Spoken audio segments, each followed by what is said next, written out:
اور ایک ڈاکٹر ارشاد صاحب نے آپ کے سامنے پہلے یہ بات رکھی تھی لیکن ہم نے سنی, ہمیں سمجھ نہ آئی. استغفار بنیادی طور پہ ایک صابن کا, ایک دھلائی کا, ایک صرف کا کام کرتی ہے. ہم نے معاشرے میں کیا دیکھا ہے کہ بندہ گناہوں سے آلودہ ہے.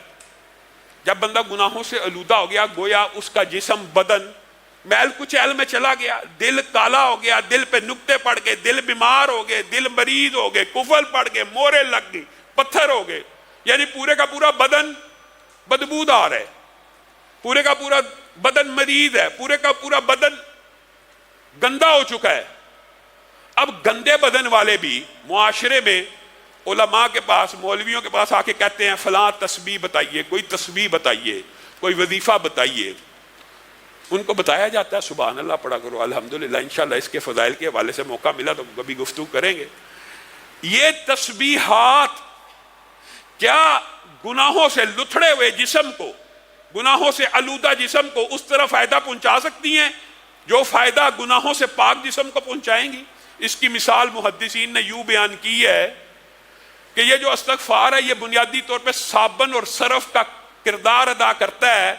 آپ کے کپڑے میل کچیل سے بھر جائیں, گندے غلیظ ہو جائیں, استغفار کرتے رہیں تو اللہ تعالیٰ یہ میل کچیل اس سے دور کر دے گا. اب ریکوائرڈ ہے, اب ان کپڑوں کو ریکوائرڈ ہے کہ یہ کپڑے میل کچیل سے پاک ہو گئے ہیں تو ان کے اوپر خوشبو بھی لگے, ان کے اوپر پرفیوم بھی چھڑکی جائے. وہ پرفیوم تسبیحات, تحلیلات, اللہ اکبر تکبیرات اور لا حول ولا قوت الا باللہ اور درود پاک وہ ہیں. اگر ایک بندہ کوشش کرے کہ میں صرف تسبیحات سے ہی اپنا کام چلا لوں تو اس طرح کام نہیں چل سکتا. عارضی طور پہ گندے کپڑے کے اوپر آپ جتنی مرضی پرفیوم چھڑک دیں تو وہ کتنی دیر بعد غائب ہو جائے گی, چند لمحوں کے بعد, اس کا وہ اثر نہیں رہے گا. تو ابتدا اس سے کرنی چاہیے کہ میں نے کثرت کے ساتھ استغفر اللہ الذی لا الہ الا هو الحی القیوم واتوب الیہ یہ پڑھنا. اگر رسول اچھا یہ پڑھنے میں نا ٹائم بھی کوئی نہیں لگتا. آپ میں سے جس بندے کو یہ تجربہ اور عادت ہو جائے نا, لیکن نیت ہونی چاہیے. نیت وہی بات, امید بھی اللہ سے اور سوال بھی اللہ سے. استغفر اللہ استغفر اللہ استغفر اللہ آپ پڑھنا شروع کریں. آپ 1 منٹ کے اندر ایک تسبیح پڑھ سکتے ہیں, پوری کی پوری 100 مرتبہ پڑھ سکتے ہیں 1 منٹ میں. جب کسی کو کہا جاتا ہے 10 مرتبہ پڑھ لیا کرو, یعنی 10 تسبیحات نکال لیا کرو, ان کو لگتا ہے یہ بڑا لمبا وظیفہ. لیکن اگر آپ یہ کر کے دیکھیں گے, آزمائیں گے, تو پھر آپ کی زندگی کے اندر حالات بھی بدلنا شروع ہو جائیں گے. اور عبداللہ ابن عباس کی حدیث اور قرآن کی اس آیت کے مطابق اللہ تعالیٰ پہلی بات آپ کو گناہوں سے پاک کرے گا, پھر آپ کو مال دے گا, پھر آپ کو اولاد دے گا, پھر آپ کو رہائش گاہیں دے گا جن میں بڑے بڑے باغات ہوں گے, پھر ان باغات کو بھی اللہ خود ڈیکوریٹ کر کے دے گا. یعنی آپ کے پاس ایسے وسائل اسباب پیدا ہو جائیں گے کہ آپ ڈیکوریٹ کر سکیں, یا آپ کی کھیتیاں ہوں گی, آپ کے باغات ہوں گے جن پہ وافر پھل آئے گا. یعنی ہر طرف سے رزق کی بارش کہاں سے آئے گی؟ اس استغفار سے آئے گی. اور سید الاستغفار, سید الاستغفار ایک وظیفہ ایسا بھی اللہ رب العزت نے نبی کریم کے ذریعے ہمیں بتایا ہے کہ جو بندہ بھی 1 مرتبہ صبح, صرف 1 مرتبہ, 10 20 100 دفعہ, 1 مرتبہ شام کو پڑھ لے تو اللہ تعالیٰ نہ صرف اس کو گناہوں سے پاک کر دیتے ہیں بلکہ جنت الفردوس میں داخل کر دیتے ہیں. آپ اور میں یاد تو کرتے نہیں, سب جائیں بخاری شریف اٹھائیں, سید الاستغفار دیکھیں کیا کہاں لکھا ہے, پڑھیں. اللہم انت ربی لا الہ الا انت خلقتنی وانا عبدک وانا علی عہدک ووعدک ما استطعت اعوذ بک من شر ما صنعت ابوء لک بنعمتک علی وابوء لک بذنبی فاغفر لی فإنہ لا یغفر الذنوب الا انت. یہ یاد کرنا مشکل نہیں ہے. بعض روایات میں لفظ ابو لک بذنبی اور بعض میں ابو بذنبی, دونوں میں کوئی فرق نہیں ہے. 19-20 کے حرف کے فرق سے دونوں روایات موجود ہیں, آپ پڑھیں.